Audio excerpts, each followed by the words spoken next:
Norvegiyada Xitoyga qarshi keng ko'lamli namoyish ilib berildi.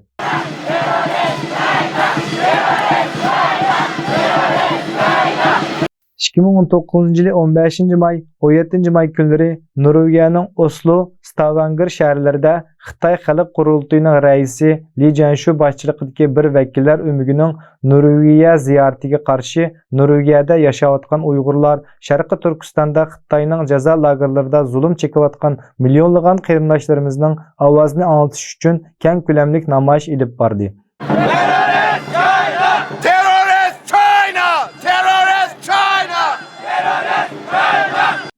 15 may Xitay vəkillər ömrü Osloda parlamentda söhbətdə bolğan məzgildə Norvegiyanın hər qaysı şəhərlərdən gələn Uyğur cəmaəti, Xalqara Keçirim Təşkilatı əzaları və Tibetlərdən tərkib tapqan 300 kişilik Xitayğa qarşı namoyishçilar qoşunu Xitay vəkillər ömrünü təmtərətkən olub, məzkur ömək yığın zalının dərisindən namoyishçilarga kökdə toxtumasdan ləpildayotgan ay yıldızlıq bayraqlarımızga qarab olturğan.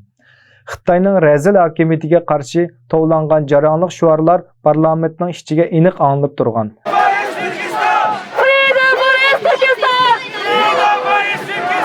Bu ko'rinishlar Norvegiya matbuotlari va Skandinaviya davlatlarining matbuotlaridan alayda o'rin olgan. Ziyoratimizni qabul qilgan Norvegiyadagi har qaysi tashkilotlarning vakillari bu qitimqi namoyishning ahamiyati haqida to'xtalib, ayrim mundaq dedi.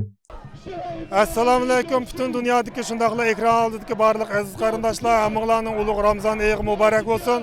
Hozir Norvegiyaning Oslo shahri parlament sarayining oldida Xitoy ziyorat o'miki Li Jianshu boshchiligidagi Xitoy ziyorat o'mikini kutilish faoliyati qilyotdi Xitoylar. Biz uningga qarshi Xitoyningki bu ziyoratini vayron qilish uchun Xalqaro Keçirim Təşkilatı, Tibet Təşkilatı, Norvegiya Uyğur Komiteti şundaqla bizni qo'llaydigan boshqa yerli xalqlar bilan hozir namoyish qilib turibmiz.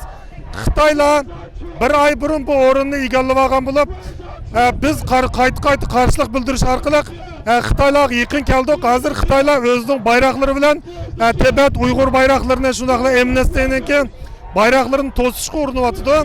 Biz bütün ovozimiz bilan o'zimizniki yangroq ovozlar bilan o'zimizning ovozini bütün do'stlar osmoniga yangrayapmiz.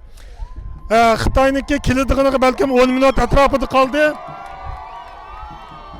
Jamoatniki qizg'inligi nihoyat yuqori. Bugun namoyish qilgan Oslo atrofidagi shundaqla Oslodagi qarindoshlar nihoyat ko'p bo'lib, hammasi shu o'ringa to'plashib qolganligi uchun ancha jiq ko'rinmayotgan bo'lishi mumkin. Lekin bizniki ümidimiz Xitoyning bu qitimqi ziyoratini mayli Oslo, mayli Stavangerda bo'lsin, butunlay vayron qilishga tirishimiz. Hammalarga rahmat. Assalomu alaykum butun Sharq Turkistondagi barliq qarindoshlar. Bugun Osloniki poytaxt Norvegiyaning poytaxti bo'lgan Osloda bir qitimliq Xitoy qarshi namoyishini boshladik. Buningga Uyg'urlar, Tibetlar va Amnesty Internationalning butun qarindoshlar qatnashdi.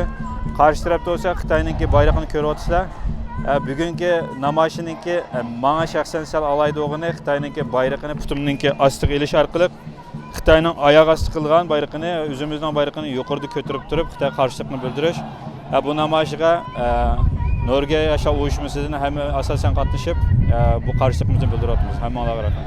Assalomu alaykum muhojiratdagi barliq Uyg'urlar, Norvegiyadagi barliq Uyg'ur qarindoshlar, hammanglar xush keldinglar. Bugungi namoyishga Norvegiyada Iroq yaqinidan kelgan barliq namoyishchi xalqimizga rahmat. Kelanmaganlarga rahmat.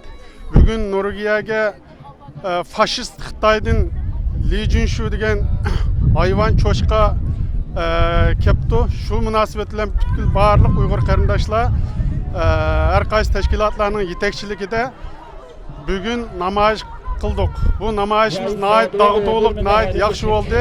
Bugungi namoyishga Tibetlar, Norvegiya tashkilotlari va Uyg'ur tashkilotlari bo'lib ko'plagan tashkilotlar qatnashdik. Nihoyat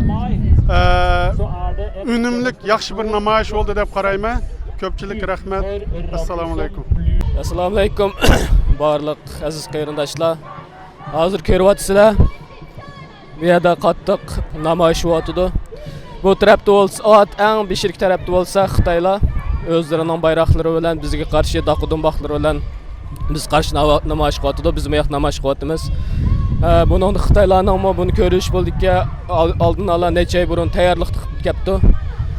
Shunda o'simi biz shu Uyg'ur qarindoshlarimiz bilan, ya'ni Tibetlar bilan, ya'ni kishilik huquqdagi Noriklar bilan birlashib bularga qarshi, ya'ni Li Jianshuninki bu Norvegiyadagi ziyoratiga qarshi, uni qarshi olmaydiganligimizni o'zimizning ifodasini bildirish uchun bu yerda shularga qarshi namoyish qilyapmiz qarindoshlar. İnşallah 17-sila Stavanger şəhəri namoyish oldu. Şiyagimi barlıq qarindoshlarning, həmin qarindoshlarning bir kun vaqtini chiqarib, shiyadimi shu Li Jianshu degan Xitoyninki ziyoratiga qattiq bir zarba bersak, rahmat. Assalomu alaykum qarindoshlar. Bugun biz Osloda Xitoyninki Li Jianshu yana boshchiligidagi vakillar o'migiga qarshi namoyish olib beryapmiz. Hammamizga ayonki, hozir Xitoyning iqtisodiy chekinish, Amerikaning savdo urushi natijasida tuvan qarab mangmoqda. Shunga Xitoy hozir dunyoning boshqa yerlaridan o'zga neft yoki iqtisodiy manba izlayotdi. Biz buningga hargiz yo'l qo'ymaymiz. Ham dunyo xalqining mush Xitoydan iborat bir diktator, terrorist, dunyodagi eng vahshiy bo'lgan insoniyatning dushmani bo'lgan kuchga biz bilan birlikda o'rta qarshi chiqishni umid qilamiz. Ham qarindoshlarning o'rnidan dast turib, mushu bizning sepimizga qo'shilishini umid qilaman. Rahmat. Shu kunki namoyish maydoniga yana Xitoy hukumatining cho'moqchilarimi qo'llariga qizil bayroq daqudumboqlarini ko'tarishib chiqishgan bo'lsa-mu, fidakor Uyg'urlarning jasur ro'yi oldida o'zlarini ancha namoyon qila olmagan. 17-may Stavanger shahrida yana Uyg'ur, Tibet, Turk va yerliklardan tashkil topgan 200 ga yaqin namoyishchilar qo'shini o'xshash maqsad va niyatda Xitoyga qarshi birlashma namoyish olib bordi. Bu qitimliq namoyish Norvegiya vaqti kech soat 6 dan 8 gacha 2 soat davomlashdi. Egilishimizcha, Li Jianshuning bu qitimliq ziyorati Norvegiyadagi yerliklar orasidami qattiq g'ulg'ula qo'zg'agan.